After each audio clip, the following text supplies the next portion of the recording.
அரைக்காசு அன்னையே, தேடியது கிடைத்திடவே தேடி வந்தோம் உன்னையே. அருள்மிகு அரைக்காசு அம்மன் திருக்கோவில். ஒரு நாள் விஜயநகர அரசர் ஒரு முக்கிய ஆவணத்தை இழந்தார். எத்தனையோ முயற்சிகள் தோல்வியடைந்த பிறகு அவர் பிரகதாம்பாள் அம்மனிடம் முறையிட்டார். அம்மன் அருளால் அந்த ஆவணம் திரும்ப கிடைத்தது. நன்றி கடனாக அவர் அரைக்காசு வடிவ நாணயத்தை அம்மனின் உருவம் பொறித்தார். அதிலிருந்து தான் அரைக்காசு அம்மன் என்ற பெயர் பரவலாகியது.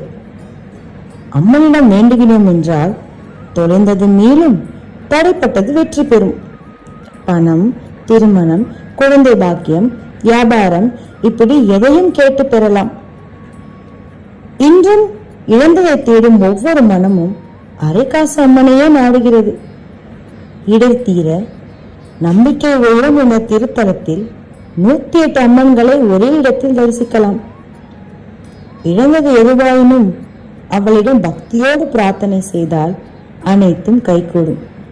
அரைக்காசு அம்மனின் அருள் ஓர் நம்பிக்கை. ஓம் சக்தி.